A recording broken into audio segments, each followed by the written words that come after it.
Bonjour, très heureux de vous accueillir dans ce cadre magnifique ici au Maroc, dans le désert près de Marrakech, où j'accompagne une trentaine de personnes pour ce séminaire donc désert et spiritualité. Le désert, en fait, c'est vraiment l'occasion de se dévêtir, de se délaisser de tout ce qui est superflu, de tout ce qui n'est pas nous, et des illusions et des croyances limitantes. C'est donc un séminaire surtout qui va dans la notion dans la direction du lâcher-prise à tout ce que nous ne sommes pas, pour découvrir ce que nous sommes vraiment, vraiment. Et c'est aussi le thème de cette vidéo, avec cette question un peu particulière: et si le but de la vie n'était pas le bonheur? Et si on nous avait menti sur ce sujet? Et si le but de la vie était tout autre chose? Est-ce que vous avez déjà eu l'impression de ne pas vraiment contrôler votre vie et d'être porté comme ça, comme dans un film, comme si la vie était un théâtre, à jouer un personnage qui n'est pas vous, profondément vous, et vous incarnez un personnage et puis les autres font de même et l'histoire se déroule un petit peu sans vraiment votre consentement ou votre contrôle, euh, comme si la vie était du cinéma. Vous avez peut-être parfois eu l'impression un peu comme d'être dans le film Matrix ou dans un film où vous jouez ce personnage et vous ne vous reconnaissez pas totalement dans ce personnage. Alors si vous avez déjà eu ces impressions, mais justement, la question doit vous sembler pertinente. Et si le but de ce jeu dans lequel nous sommes, ce jeu de la vie, n'était pas le bonheur? Alors, la question peut vous sembler aussi étonnante parce que le bonheur, c'est toujours ce qu'on nous a appris comme le but suprême. Euh, Partout, dans toutes les cultures, partout sur la planète, finalement, les êtres humains cherchent à être heureux et on leur enseigne que le bonheur viendra surtout de la réussite. Hein, on dit réussir sa vie, c'est ça qui nous rend heureux. Et réussir sa vie, c'est quoi les critères? Ben, c'est à peu près les mêmes partout. C'est d'abord de fonder une famille, hein, c'est souvent ce qui est mis en avant. Fonder une famille, trouver l'amour, trouver un grand amour, puis fonder une famille, avoir des enfants, et donc être créer une sorte un clan familial qui en même temps nous sécurise, où on est avec des êtres qu'on aime, et où il n'y a pas de conflit dans la famille, ça c'est important, il n'y a aucun conflit, il y a beaucoup d'harmonie. Évidemment, vous vous rendez compte que c'est difficile, hein. C'est pas souvent ce qui arrive, il y a souvent beaucoup de conflits dans les familles, on est tous très différents. Et puis, c'est aussi trouver un travail qui nous plaît, trouver un travail qui nous plaît, où vraiment ça se passe bien. Et puis en plus, si on peut faire ce qu'on aime totalement en étant utile aux autres, c'est aussi un travail qui nous rend utile, où on se sent utile et puis on est dans quelque chose qui nous passionne. Bon là, on sait aussi que c'est très difficile. Peu de gens finalement font vraiment ce qu'ils aiment dans la vie. Mais si vous êtes de cela, tant mieux. Et puis également, c'est avoir beaucoup d'amis et c'est pouvoir voyager. Beaucoup de gens disent, quand on leur demande qu'est-ce que tu veux faire dans la vie, mais moi je voudrais voyager. Pouvoir voyager, c'est une source de bonheur pour beaucoup de personnes. Pouvoir voyager, donc avoir de l'argent, il faut avoir de l'argent pour ça. Et puis être en très bonne santé aussi, avoir un corps en très très bonne santé. Et puis là aussi, déjà, il y a des inégalités dès la naissance. Il y a des gens qui sont déjà en moins bonne santé que d'autres. Euh, on se rend compte effectivement que finalement ce jeu-là, avec ces règles-là, réussir tout ça dans la vie qui nous est proposée, l'expérience humaine, c'est très difficile. Finalement, il y a très peu qui vont y arriver. Et puis parfois, ça va être sur le dos des autres, au détriment des autres. Un peu comme le jeu du Monopoly, où on est tout le monde dans un mode de survie, et puis il y en a quelques-uns qui réussissent. Dans la vie, on est en mode survie, et puis il y en a quelques-uns qui réussissent. Et comme au Monopoly, il n'y en a finalement qu'un seul qui gagne en écrasant les autres. On le voit finalement que c'est très difficile, vu les inégalités de richesse, que tout le monde accède à cette notion de bonheur avec les critères que je viens de donner, qu'on retrouve un peu partout dans toutes les cultures, parce que déjà, on le voit, les trois quarts de l'humanité n'ont pas accès aux mêmes ressources et richesses que nous, n'ont pas accès à l'éducation, n'ont même pas l'électricité ou l'eau courante pour une grande partie, plusieurs milliards d'êtres humains sur la planète. Chaque seconde, ou chaque 2 secondes, je ne sais plus, ou chaque 5 secondes, peu importe, il y a un enfant qui meurt de faim. Imaginez la souffrance. En plus, c'est un enfant et il y a des adultes aussi. Donc chaque seconde, il y a des gens qui meurent de faim sur cette planète. Alors évidemment, pour eux, vous imaginez bien que le bonheur, tel qu'on l'a décrit avec ces critères, c'est très difficile. Et puis, même si on pense à nous, la minorité sur Terre qui a accès à toutes ces richesses, eh bien, même pour nous, c'est très difficile, parce que même là, l'être humain est en mode survie. L'être humain, la plupart des gens autour de nous sont très stressés, en essayant de survivre avec dans ce monde d'argent où il faut tout le temps se protéger et puis faire entre guillemets son trou, comme on dit, et essayer de trouver un travail qu'on aime, c'est vrai, mais c'est difficile avec les conditions économiques, et donc il y a beaucoup de stress. Et puis pas que ça, si c'était que ça encore, mais il y a aussi toutes les difficultés psychologiques, parce que tous les êtres humains ont un ego avec des blessures, Et donc, on a des différences. Donc, il y a beaucoup souvent de conflits entre les êtres humains. Il y a beaucoup de malentendus, il y a beaucoup de séparations, il y a beaucoup de drames. Il y a aussi beaucoup d'égoïsme, d'agressivité. Et c'est très difficile de trouver de l'harmonie sur le long terme dans ces conditions, que ce soit au niveau familial, au niveau amoureux ou au niveau professionnel. C'est évidemment très très difficile. Et c'est comme s'il y avait en chaque être humain une forme de sentiment d'incomplétude. Et on va essayer de combler ça à travers différentes activités, le fait d'avoir des relations, d'avoir des situations, d'avoir de l'argent, mais on se rend compte qu'il y a tout le temps finalement une sorte d'insatisfaction. Les neurosciences également ont montré que dans le cerveau, c'est comme si notre cerveau était câblé pour la frustration. C'est-à-dire que la frustration est un moteur pour aller toujours plus loin. L'être humain est toujours insatisfait, il a ce qu'il veut, après de rudes efforts, il arrive finalement à avoir ce qu'il veut quand il arrive à l'avoir. Et puis quand il a, c'est pas suffisant, il va vite s'ennuyer, il voudra aller plus loin, il en veut toujours plus. Donc il y a une forme de frustration permanente. Et puis notre ego, comme vous le savez, l'ego en spiritualité, c'est la somme des croyances que nous avons sur nous, c'est à quoi nous nous identifions. Et cet ego, donc c'est ce qui nous contrôle, entre guillemets, nous sommes sous l'emprise de l'ego pour la plupart d'entre nous. Et eh bien cet ego, il est mu par deux forces.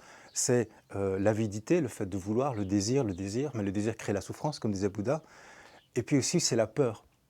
La peur, et vivre tout le temps dans la peur, et comme on l'a vu dans cette pandémie de la peur qu'on a vécue là ces 2-3 dernières années, eh bien, ça amène des comportements qui sont vraiment pas du tout tournés vers le bonheur collectif, et ni le bonheur individuel, évidemment. La peur nous détruit la santé, la peur nous empêche d'avoir un raisonnement clair, enfin éclairé et lucide, et de prendre du recul sur ce qui peut se passer par rapport aux manipulations. Donc le bonheur finalement est très très difficile, et quand bien même certains y arrivent sur le dos des autres, bon, c'est pas vraiment un vrai bonheur finalement, parce qu'on sent bien au fond de nous que c'est pas harmonieux ce qu'on fait, c'est pas... Il y a au fond de nous un baromètre qui nous dit ce qui est bien et ce qui est mal, avec l'amour ou le non-amour. Et quand bien même on arriverait, sans écraser les autres, à faire sa place, à avoir des bonnes relations et avoir un travail qui nous plaît, il pourrait quand même y avoir un sentiment d'incomplétude finalement.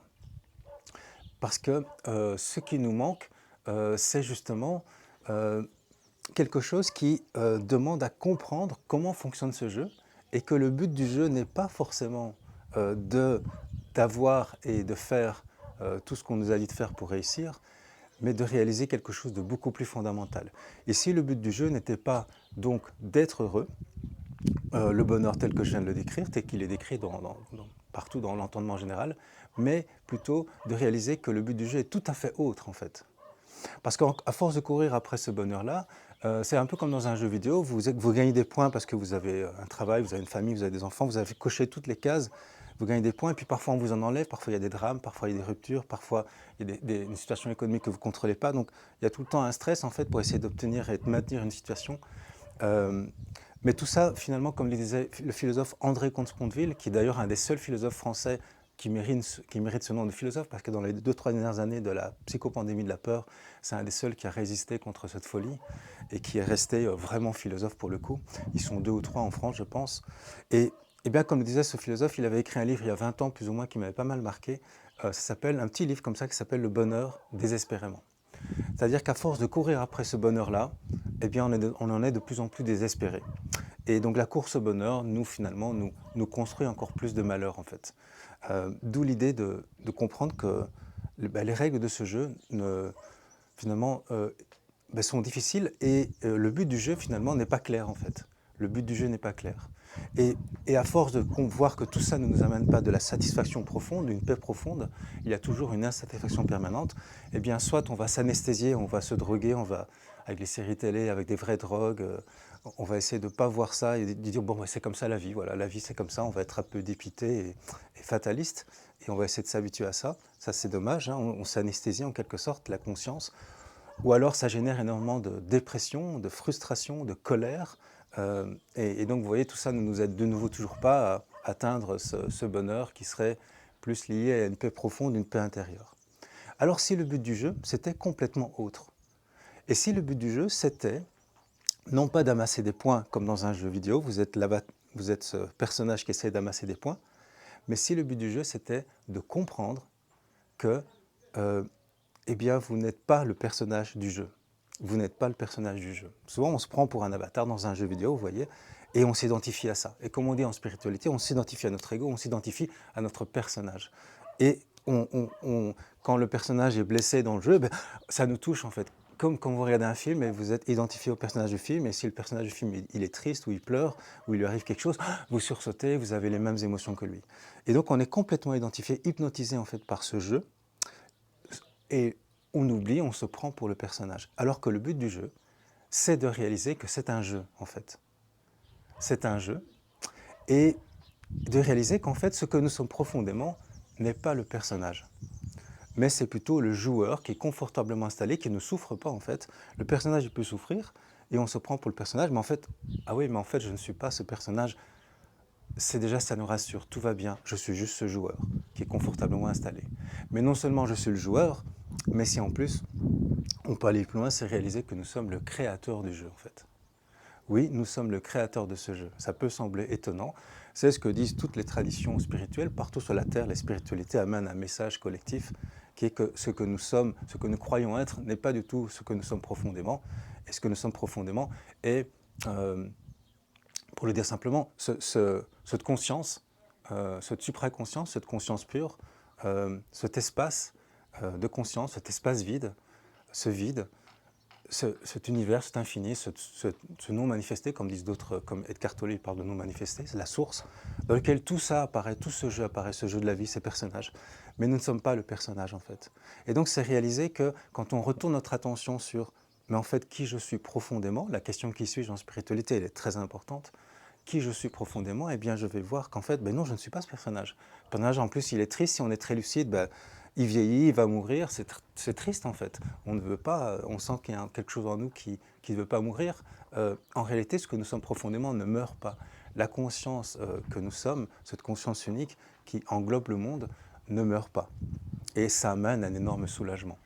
Donc le but du jeu, c'est de comprendre que ce n'est qu'un jeu et je ne suis pas le personnage. Alors je vais jouer au personnage comme quand vous allez dans un véhicule où vous remettez un costume d'acteur, vous jouez ce personnage et parfois des histoires vous échappent et vous jouez dedans, dans le scénario. Mais au fond, c'est toujours bien de se rappeler que, aussi tragique que ce soit, eh bien, je ne suis pas ce personnage, je suis le créateur du jeu. C'est la conscience qui joue à s'oublier elle-même et elle est hypnotisée dans le monde des formes, comme on dit dans le monde des objets, comme on dit en spiritualité, le monde des formes, le monde des phénomènes. La conscience s'oublie, mais quand elle se rappelle à elle-même, et c'est le but finalement de ce jeu, c'est de voir qu'en fait, ok, ce n'est qu'un jeu, ce qui nous permet d'avoir d'être beaucoup plus détendu, d'être dans un état d'esprit et un état énergétique beaucoup plus détendu, ce qui fait que les choses dans l'histoire évoluent beaucoup plus favorablement pour le personnage quand il y a une détente, parce que plus il y a de la peur, plus il y a du stress, plus ça génère encore plus de tension en fait. Donc le but du jeu finalement, c'est, vous voyez, c'est arriver à comprendre, à réaliser notre vraie nature, ce que nous sommes profondément, profondément. Et c'est ce que je vous souhaite et c'est ce que je partage comme plein d'autres. C'est un message universel depuis la nuit des temps, c'est de trouver ce que nous sommes profondément, de le réaliser par différentes pratiques, comme ici on va en faire beaucoup cette deuxième semaine qui vient. Mais c'est des pratiques toutes simples et vous pouvez commencer par vous poser la question, mais quand vous avez une émotion, quand vous avez des pensées négatives, est-ce que c'est vraiment vous ça? Qui c'est qui pense ça? D'où vient cette pensée? Est-ce que vous êtes vraiment l'auteur de vos pensées? Qui c'est qui ressent ça? On a l'impression que c'est nous, c'est un personnage, parce que vous pouvez voir qu'il y a toujours une conscience qui observe ça de manière tranquille. La conscience, elle est neutre. Et vous pouvez voir l'émotion vous pouvez sentir l'émotion qui passe, tout est impermanent. Vous pouvez percevoir la pensée, être conscient de la pensée qui passe, la pensée qui est négative ou qui est positive, et qui est souvent négative malheureusement. Mais il y a toujours une conscience immobile dans laquelle tout ça apparaît, tous ces mouvements émotionnels, sensoriels, mentaux, tous ces objets qui passent sont vus dans la conscience qui, elle, reste toujours tranquille. Il y a quelque chose en nous profondément dans l'intimité de notre être, un trésor, comme disent tous les sages des spiritualités anciennes, c'est cette immobilité, cette paix profonde, ce calme profond. Il est toujours là. Et on peut y accéder soit par des longues méditations pendant des années, des années, des années, des années, et arriver à trouver cette paix profonde, ou alors il y a des voies plus directes, notamment l'Advaita Vedanta avec ses questionnements, mais aussi la voie de la souffrance tout simplement parce que dans ce jeu, quand vous perdez, et je termine avec ça, quand vous perdez dans ce jeu, et vous perdez tout le temps, vous perdez tout le temps, vous n'arrivez jamais à réussir ce que vous voulez parce qu'il y a tout le temps des obstacles, hein, vous vous rendez compte, la vie c'est tout le temps des obstacles, on ne contrôle pas grand-chose finalement, hein, comme disait un moine zen je pense, tout va bien, ne vous inquiétez pas, vous ne contrôlez rien.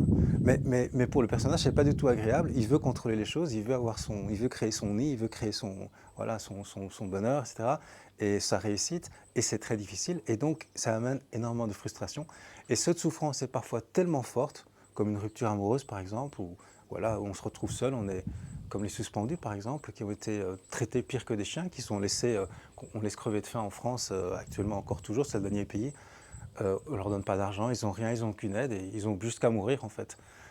Mais quand il y a de telles souffrances, ou d'autres, il y a tellement de souffrances sur cette planète, des souffrances psychologiques ou des souffrances physiques, à un moment donné, le personnage que nous croyons être, il se sent nul. Et en fait, cette conscience en nous se dit, mais c'est pas ça la voie en fait. C'est-à-dire qu'il doit y avoir un moyen de ne pas souffrir. Et cette souffrance, elle n'est pas dans cette fin de la souffrance n'est pas dans le jeu en fait. Cette fin de la souffrance, elle est dans la compréhension que c'est un jeu et que ce que nous sommes profondément ne souffre pas. Je vous invite vraiment, en espérant que tout le monde puisse réaliser ça, parce que tout le monde peut réussir à ce jeu dans ce cas-là. La réussite telle qu'on l'a dit avant, les critères de richesse, les critères d'abondance, ça va être difficile de l'avoir sur cette planète pour l'instant avec les moyens, la façon de s'organiser, c'est très compliqué. Ce sera un jour possible, je pense.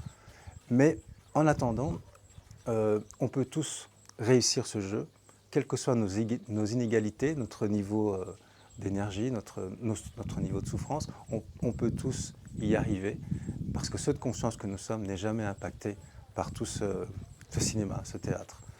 Ce que nous sommes profondément ne souffre pas, n'est pas touché par ça, est éternellement présent. Voilà, je ferai d'autres vidéos pour partager d'autres pratiques par rapport à ça, et je vous souhaite une très très belle journée, et je vous laisse profiter. Alors là-bas, c'est le mont Atlas, on ne voit pas très bien parce qu'il y a un petit peu de sable, je pense, mais je vous laisse avec cette belle image.